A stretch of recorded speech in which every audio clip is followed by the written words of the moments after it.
નમસ્કાર મિત્રો, હું રાજેશ ભાસ્કર આપ સૌનું યુટ્યુબમાં આપણી આ ચેનલ પર સ્વાગત કરું છું. મિત્રો, આજે આપણે તારીખ 24 એપ્રિલ 2025ના કેટલાક મોસ્ટ ઇમ્પોર્ટન્ટ કરંટ અફેર અને અગાઉની પરીક્ષામાં પૂછાયેલા કેટલાક ઇમ્પોર્ટન્ટ પ્રશ્નો વિશે ડિટેલમાં ચર્ચા કરીશું, જે આપને આવનારી પરીક્ષા માટે ખૂબ જ ઉપયોગી સાબિત થશે. તો મિત્રો, આપ આ ચર્ચા સાથે જોડાઈ રહેજો અને વિડીયોને પહેલેથી લઈને છેલ્લે સુધી પૂરેપૂરો જોવાનો આગ્રહ રાખજો. તો ચલો મિત્રો, શરૂ કરીએ.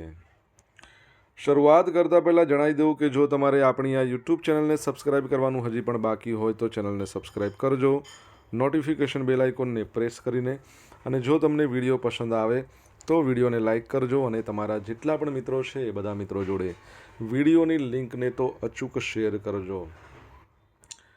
તો શરૂઆત કરીએ. સૌપ્રથમ જોઈશું અગાઉની પરીક્ષામાં પૂછાયેલા ભારતની ભૂગોળના પ્રશ્નો, જેના જવાબો તમારે મને કમેન્ટ બોક્સમાં લખીને જણાવવાના છે. વિડીયોના લાસ્ટમાં જ્યારે હું તમને આ દરેક પ્રશ્નના જવાબ જણાવું ત્યારે તમારે ચેક કરવાનું છે કે તમે આપેલા પ્રશ્નોના જવાબમાંથી કેટલા પ્રશ્નોના જવાબ સાચા છે, અને જેટલા પણ પ્રશ્નોના જવાબ સાચા હોય એનો આંકડો તમારે કમેન્ટમાં લખવાનો કે 10માંથી કેટલા સાચા.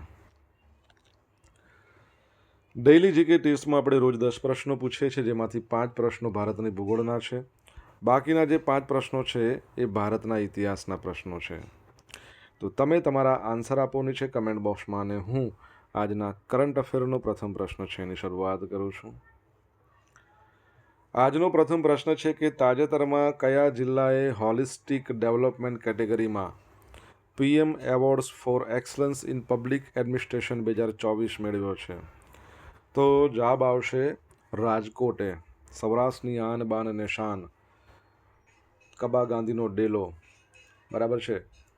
પછી તમને ખ્યાલ હશે વોટસન મ્યુઝિયમ, ઢીંગલી મ્યુઝિયમ, લાલપરી તળાવ, આજી નદી, ડીઝલ એન્જિનનું હબ, ગુજરાતની પ્રથમ એમ્સ એ પણ રાજકોટમાં, સૌથી મોટું વૃદ્ધાશ્રમ એ પણ રાજકોટમાં. તમને ખબર છે ગુજરાતનું પ્રથમ ગ્રીનફિલ્ડ એરપોર્ટ છે એ પણ રાજકોટમાં બનાવવામાં આવ્યું છે. એનું નામ શું છે? તમને ખબર હોય તો કમેન્ટ બોક્સમાં લખો. તો તાજેતરમાં હોલિસ્ટિક ડેવલપમેન્ટ કેટેગરીમાં રાજકોટને સર્વશ્રેષ્ઠ જિલ્લાનો એવોર્ડ મળ્યો છે. ગ્રામીણ વિસ્તારોમાં વિકાસલક્ષી યોજનાઓના અસરકારક અમલ બદલ દેશના 780 જિલ્લાઓમાંથી રાજકોટ જિલ્લું નંબર 1 પર આવ્યું છે અને PM awards for excellence in public administration 2024 મેળવ્યો છે. નવી દિલ્હી ખાતે વડાપ્રધાન નરેન્દ્ર મોદીના હસ્તે વિવિધ સરકારી યોજનાઓને વધુને વધુ લોકો સુધી લાભ પહોંચાડીને શ્રેષ્ઠ પ્રદર્શન કરનારા દેશના 5 જિલ્લાને આ ખાસ એવોર્ડ એનાયત કરવામાં આવ્યો છે. રાજકોટ જિલ્લા વતી કલેક્ટર છે પ્રભવ જોશી, એમણે ટ્રોફી, પ્રમાણપત્ર અને 20 લાખ રૂપિયાનું રોકડ પુરસ્કાર એનાયત કરવામાં આવ્યો. રાજકોટ જિલ્લાએ PM સૂર્યઘર સોલાર, આંગણવાડી, બાળકો અને મહિલાઓને પોષણક્ષમ આહાર અને દવાઓ, PM જન આરોગ્ય અને કિસાન ક્રેડિટ યોજના હેઠળ ખેડૂતોને કલ્યાણ યોજના એ અંગે નોંધપાત્ર અને શ્રેષ્ઠ કામગીરી કરતા કેન્દ્ર સરકારે ખાસ પુરસ્કાર માટે રાજકોટ જિલ્લાની પણ પસંદગી કરી હતી. ઓકે, તો પરીક્ષાની દ્રષ્ટિએ આ એક ખૂબ જ અગત્યનો પ્રશ્ન છે. ઓકે, સેકન્ડ પ્રશ્ન, દર વર્ષે રાષ્ટ્રીય પંચાયતી રાજ દિવસ ક્યારે મનાવવામાં આવે છે? તો તમને બધાને ખબર જ છે કે આજનો દિવસ, અને પરીક્ષાની દ્રષ્ટિએ આ એક ખૂબ જ અગત્યનો દિવસ છે જે પરીક્ષામાં પૂછાતો હોય. 24 એપ્રિલ નેશનલ પંચાયતી રાજ દિવસ. તમને ખબર હોય તો આજે ક્રિકેટના માસ્ટર બ્લાસ્ટર સચિન તેંડુલકર છે, એમનો પણ જન્મદિવસ છે. તો ભારતમાં દર વર્ષે 24મી એપ્રિલના રોજ પંચાયતી રાજ દિવસની ઉજવણી કરવામાં આવે છે. ભારતમાં પંચાયતી રાજ વ્યવસ્થા અંગેનો મહત્વનો બંધારણીય સુધારો 24 એપ્રિલ 1993ના રોજ અમલમાં આવ્યો હતો. આ બંધારણ સુધારો 73મા નંબરનો હતો. આ માટે દર વર્ષે 24 એપ્રિલના રોજ પંચાયતી રાજ મંત્રાલય દ્વારા આની ઉજવણી કરવામાં આવે છે. પંચાયતી રાજ પ્રણાલીને સૌ પ્રથમ વખત રાજસ્થાન રાજ્ય દ્વારા નાગોર જિલ્લામાં 2 ઓક્ટોબર 1959માં અપનાવવામાં આવી. પંડિત જવાહરલાલ નહેરુએ પંચાયતી રાજનો શુભારંભ કર્યો, પરંતુ આંધ્રપ્રદેશ દ્વારા સૌ પ્રથમ આની શરૂઆત કરવામાં આવી હતી આખા રાજ્યમાં. તમારા માટે એક પ્રશ્ન છે કે આપણા ભારતમાં પંચાયતી રાજના પ્રણેતા કોને કહેવાય છે? ખબર હોય તો કમેન્ટ બોક્સમાં લખીને જણાવો. પંચાયતી રાજ દિવસ સૌ પ્રથમ વખત આની ઉજવણી છે ને આપણા વડાપ્રધાન નરેન્દ્ર મોદી તો અત્યારે છે, એ વખતે હતા શ્રી ડૉક્ટર મનમોહન સિંહ. એમના દ્વારા 24 એપ્રિલ 2010ના રોજ કરવામાં આવી હતી. બરાબર છે. અને ડૉક્ટર મનમોહન સિંહ છે એમના નામની યુનિવર્સિટી બેંગલુરુ સિટી યુનિવર્સિટીનું નામ આપવામાં આવ્યું છે. આ યાદ રાખજો ખાસ. વૈજ્ઞાનિકોની ટીમે એક નવો રંગ શોધી કાઢ્યો છે, નામ આપ્યું છે ઓલો. તો યુનિવર્સિટી ઓફ કેલિફોર્નિયા બર્કલી એના વૈજ્ઞાનિકોની ટીમે એક એવો રંગ શોધી કાઢ્યો છે જે પહેલાં કોઈએ જોયો જ નથી. આ રંગને ઓલો એવું નામ આપવામાં આવ્યું છે. આ રંગ જોનારા 5 લોકોએ તેને બ્લુ ગ્રીન તરીકે વર્ણવીને કહ્યું કે આ રંગને મોનિટર પર વ્યક્ત કરવાનો કોઈ રસ્તો નથી. તમે આમ ઇમેજમાં જુઓ એટલે તમને આમ એવું લાગે પેલી બાળપણમાં છોકરાઓ લખોટીઓ રમતા હોય ને એવો પ્રકારનો કલર છે. હવે આ રંગ ફક્ત રેટિનાના લેઝર મેનિપ્યુલેશન દ્વારા અનુભવી શકાય છે. રેટિનામાં વ્યક્તિગત કોષોને ઉત્તેજિત કરીને આ રંગને જોઈ શકાયો હતો. બરાબર છે. તમને ખબર છે કે 3 મુખ્ય રંગો કયા છે જેમાંથી બધા રંગો બનતા હોય છે જેને આપણે ડિસ્પ્લેમાં બતાવી શકીએ? જે પેનલ હોય છે ને LED LCD. બરાબર. આમ તમે જુઓ તો 3 રંગો છે, રેડ, યલો અને બ્લુ. આમાંથી બધા જ પ્રકારના રંગ બનતા હોય છે. બરાબર છે. પણ મેં તમને પ્રશ્ન પૂછીનો જવાબ અલગ છે. મિત્રો, ભણવાની મજા આવી હોય, વિડીયો પસંદ આવ્યો હોય તો વિડીયોને એક લાઇક કરો, તમારા મિત્રો જોડે વિડીયોની લિંકને શેર કરો. આપણી બંને યુટ્યુબ ચેનલ, એક તો રાજેશ ભાસ્કર છે, બીજી રાજેશ ભાસ્કર 2. બંનેને તમારે સબસ્ક્રાઈબ કરવાની છે નોટિફિકેશન બેલ આઇકોનને પ્રેસ કરીને.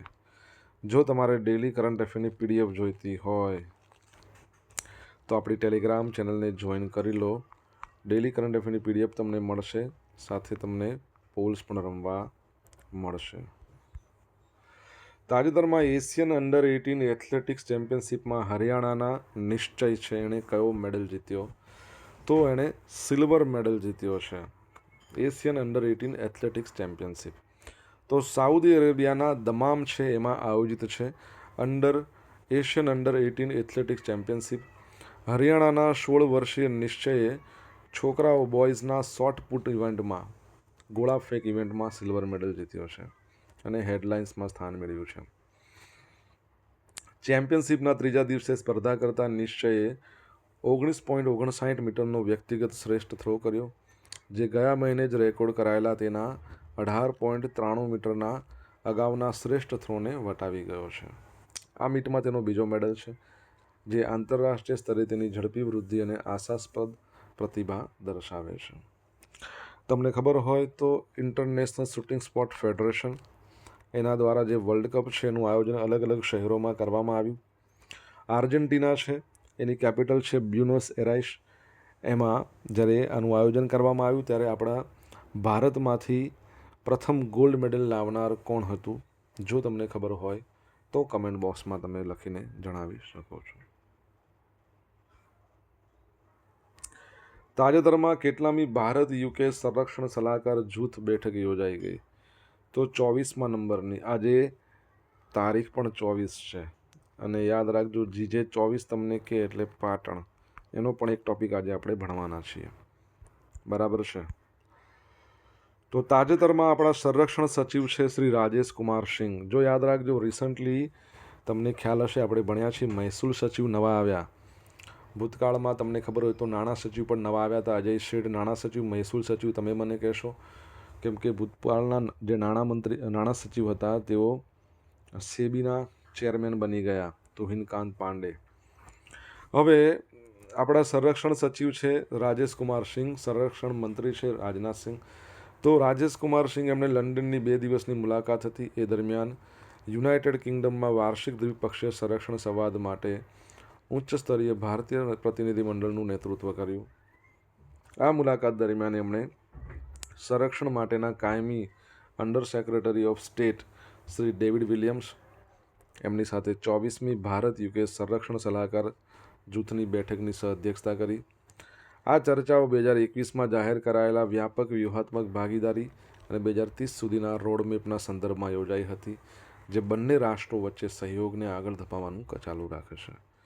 યુકેની કંપનીઓને ઉત્તર પ્રદેશ અને તમિલનાડુમાં ભારતને સમર્પિત સંરક્ષણ કોરિડોરમાં રોકાણ કરવા માટે આમંત્રણ આપ્યું છે. બરાબર. યુકે, ઘણા બધા મિત્રોને એવી કન્ફ્યુઝન રહેતું હોય છે, સાહેબ યુકે શું, બ્રિટેન શું, ઇંગ્લેન્ડ શું. ઇંગ્લેન્ડ એક દેશ છે. બ્રિટેન છે ને એમાં 3 દેશ આવે: ઇંગ્લેન્ડ, સ્કોટલેન્ડ, વેલ્સ. અને યુકેની અંદર બ્રિટેન આખું આવે ને એની અંદર એક એડિશન થાય, નોર્ધન આયર્લેન્ડ. બરાબર છે. કીર સ્ટારમર એ બ્રિટનના કે યુકેના વડાપ્રધાન છે. બરાબર. અને કેપિટલ એનું લંડન છે અને સ્ટર્લિંગ પાઉન્ડ એની કરન્સી છે. યુરોપિયન યુનિયનનું ભાગ નથી યુકે. પાટણમાં 40 વ્યક્તિઓને ભારતીય નાગરિકતા પ્રમાણપત્ર એનાયત કરાશે, એટલે કરાવી દીધા ગઈકાલે. તો વડાપ્રધાન નરેન્દ્ર મોદીના વિઝન હેઠળ લાગુ કરાયેલા સિટીઝનશીપ અમેન્ડમેન્ટ એક્ટ, મને કહો આ એક્ટ કયા વર્ષમાં આવ્યો? એ અંતર્ગત પાડોશી દેશોમાંથી આશ્રય લેનાર હિન્દુ નિર્વાસિતોને ભારતીય નાગરિકતા પ્રદાન કરવાના ઉદ્દેશ સાથે 23 એપ્રિલ 2025ના રોજ પાટણ જિલ્લાનું રાધનપુર તાલુકો એનું ઓઢવનગર ત્યાં એક વિશેષ સમારોહનું આયોજન કરવામાં આવ્યું હતું. આ કાર્યક્રમમાં આપણા જે ગુજરાતના જે ગૃહ રાજ્યમંત્રી હર્ષ સંઘવી છે, એમના હસ્તે 40 વ્યક્તિઓને ભારતીય નાગરિકતા પ્રમાણપત્ર એનાયત કરવામાં આવ્યા. પડોશી દેશોમાં દમનનો ભોગ બની ભારતમાં આશ્રય લેનારા વ્યક્તિઓને નાગરિકતા આપવાનો આ કાર્યક્રમ ગુજરાત સરકારની તેમના કલ્યાણ અને સુરક્ષા પ્રત્યેની પ્રતિબદ્ધતા દર્શાવે છે. CAAના અમલીકરણ દ્વારા યોગ્ય પાત્રતા ધરાવતા વ્યક્તિઓને નાગરિકતા પ્રમાણપત્ર આપવામાં આવશે, જેથી તેઓ સુરક્ષિત અને સન્માનજનક જીવન જીવી શકે. આ કાયદા હેઠળ નાગરિકોને મળતા તમામ અધિકારો અને લાભો સુનિશ્ચિત કરવા ગુજરાત સરકાર સતત પ્રયાસરત છે. બરાબર. તમારે જણાવવાનું છે CAA ક્યારે આવ્યું છે. ઓકે. સોશિયલ મીડિયાના માધ્યમથી તમે મારી જોડે કનેક્ટ રહી શકો છો. મારું ઇન્સ્ટા આઈડી છે rajesh.i.bhaskar. મારું ફેસબુક આઈડી છે RI ભાસ્કર. અને આપણી જે ટેલિગ્રામ ચેનલ છે એ છે રાજેશ ભાસ્કર, જ્યાં તમને ડેલી કરંટ અફેરની PDF અને પોલ્સ રમવા મળે. જો તમને ભણવાની મજા આવી હોય તો મિત્રો વિડીયોને એક લાઇક કરો, તમારા મિત્રો જોડે વિડીયોની લિંકને શેર કરો, ચેનલ સબસ્ક્રાઈબ કરવાની બાકી હોય તો સબસ્ક્રાઈબ કરો, નોટિફિકેશન બેલ આઇકોનને પ્રેસ કરીને. ભારત ટૂંક સમયમાં તેના પ્રોજેક્ટ ચિત્તાના ભાગરૂપે કયા દેશમાંથી 8 ચિત્તા આયાત કરશે? તો બોત્સવાનામાંથી. તો ભારત ટૂંક સમયમાં આ જે પ્રોજેક્ટ ચિત્તો છે એના ભાગરૂપે બોત્સવાનાથી 8 ચિત્તા આયાત કરશે અને તેમને મધ્યપ્રદેશના જંગલમાં સ્થાનાંતરિત કરવામાં આવશે. નેશનલ ટાઈગર કન્ઝર્વેશન ઓથોરિટી અનુસાર જે બોત્સવાનાથી ચિત્તાઓને 2 તબક્કામાં લાવવામાં આવશે. કેન્દ્રીય વન, પર્યાવરણ, આબોહવા પરિવર્તન મંત્રાલય હેઠળની છે NTCA એ પ્રોજેક્ટ ચિત્તાની અમલીકરણ એજન્સી છે. 2009માં કેન્દ્ર સરકારે પ્રોજેક્ટ ચિત્તાની જાહેરાત કરી હતી, જે હેઠળ આફ્રિકા અને ઈરાનમાંથી ચિત્તાઓને ભારતમાં ખસેડવામાં આવશે. ચિત્તા આફ્રિકા અને ઈરાનમાં તેના કુદરતી નિવાસસ્થાનમાં જોવા મળે છે. ભારત સરકાર તેના પ્રોજેક્ટ ચિત્તાના ભાગરૂપે આફ્રિકન દેશોમાંથી ચિત્તાઓને ભારતમાં સ્થાનાંતરિત કરી રહી છે. 17 સપ્ટેમ્બર 2022 આપણા વડાપ્રધાન નરેન્દ્ર મોદી જ્યારે એમનો જન્મદિવસ હતો, અને યાદ રાખજો હૈદરાબાદ મુક્તિ દિવસ પણ 17 સપ્ટેમ્બરે આવે છે. તો એમનો જન્મદિવસ હતો એ વખતે મધ્યપ્રદેશના કુનો રાષ્ટ્રીય ઉદ્યાનમાં નામીબિયાથી લાવવામાં આવેલા 8 ચિત્તાઓને મુક્ત કર્યા. આ નામીબિયા હતા. હવે આ છે બોત્સવાના. હાલમાં જે કુનો નેશનલ પાર્ક છે એમાં 26 ચિત્તાઓ છે, 14 તો નવા જન્મેલા છે બચ્ચાઓ. તાજેતરમાં સરકારે 1952 ભારત સરકારે 1952માં સત્તાવાર રીતે ચિત્તાને લુપ્ત પ્રાણી જાહેર કર્યું હતું ભારતમાં, કે ભાઈ છે જ નહીં. તમારા માટે પ્રશ્ન એકદમ સિમ્પલ છે. વિશ્વ ચિત્તા દિવસ આપણે ક્યારે મનાવીએ છીએ, ક્યારે ઉજવવામાં આવે છે? કમેન્ટ બોક્સમાં લખો. કવચ 5.0 એના અમલીકરણની જાહેરાત. કેન્દ્રીય રેલવે મંત્રીએ, એટલે કોણ છે? અશ્વિની વૈષ્ણવ, એમને કવચ 5.0ના અમલીકરણની જાહેરાત કરી, જેનો હેતુ ટ્રેનની સલામતી વધારવાનો છે. હાલમાં તમે જુઓ તો કવચ 4.8 પહેલેથી જ ભારતીય રેલવેમાં ઉપયોગમાં લેવાઈ રહ્યું છે. ભારતની સ્વદેશી ઓટોમેટિક ટ્રેન પ્રોટેક્શન સિસ્ટમ છે. જે લોકો પાયલોટ કાર્યવાહી કરવામાં નિષ્ફળ જાય તો બ્રેકિંગ સિસ્ટમને આપમેળે સક્રિય કરીને ટ્રેન અથડામણ રોકવા માટે વિકસાવવામાં આવી છે. કવચ સિસ્ટમ ટ્રેનની સ્થિતિને ટ્રેક કરી શકે એ માટે સમગ્ર ટ્રેક લંબાઈ ઉપર રેડિયો ફ્રીક્વન્સી આઇડેન્ટિફિકેશન ટેગ છે ને એ મૂકવામાં આવે છે. ઓકે, તો યાદ રાખજો. ટ્રેન પરથી એક પ્રશ્ન રિસન્ટલી તમને ખબર હોય તો એક ટ્રેન છે મહારાષ્ટ્રમાં પંચવટી એક્સપ્રેસ, મુંબઈથી મનમાડ જાય છે, મુંબઈથી મનમાડ. તો ત્યાં એક બેંકનું એટીએમ લગાડવામાં આવ્યું છે ટ્રેનમાં. આખા ભારતમાં પહેલી વાર એવું બન્યું છે કે ટ્રેનની અંદર એટીએમ લગાડવામાં આવ્યું, ઓટોમેટેડ ટેલર મશીન. તમારે જણાવવાનું છે કઈ બેંકનું લગાવ્યું છે. આપણે ભણી ગયા છીએ, તમને યાદ હોય તો કમેન્ટ બોક્સમાં લખીને જણાવો. હવે મિત્રો જોઈશું અગાઉની પરીક્ષામાં પૂછાયેલા ભારતની ભૂગોળના પ્રશ્નો. પહેલો પ્રશ્ન, 2 અક્ષાંશ વૃત્તો વચ્ચે કેટલા કિલોમીટરનું અંતર હોય છે? 111 કિલોમીટર.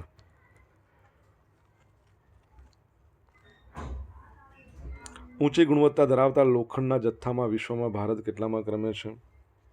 બીજા. ભારતની જમીનનું વર્ગીકરણ કેટલા પ્રકારમાં કરવામાં આવ્યું છે? 4 પ્રકાર. અલમત્તી ડેમ કઈ નદી પર બાંધવામાં આવેલ છે? તો કૃષ્ણા. ભાખરા નાંગલ બહુહેતુક યોજનાના કયા રાજ્યો લાભાન્વિત છે, એટલે લાભ મળે છે? લાભાન્વિત રાજ્યો કયા છે?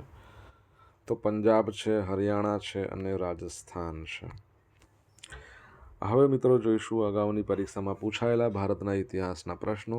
પહેલો પ્રશ્ન, ગાંધીજીના ધર્મપત્ની કસ્તુરબા ગાંધીજીના અંગત સચિવ માધવભાઈ દેસાઈનું મૃત્યુ 1942માં કયા સ્થળે થયું હતું?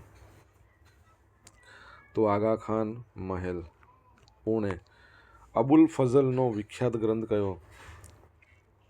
આઈન અકબરી. બૌદ્ધ ધર્મના પવિત્ર પુસ્તકનું નામ શું છે? ત્રિપિટક. કયા આંદોલનની ગાંધીજીએ હિન્દુ મુસ્લિમ એકતા માટેની મહત્વની તક ગણાવ્યું હતું? ખિલાફત.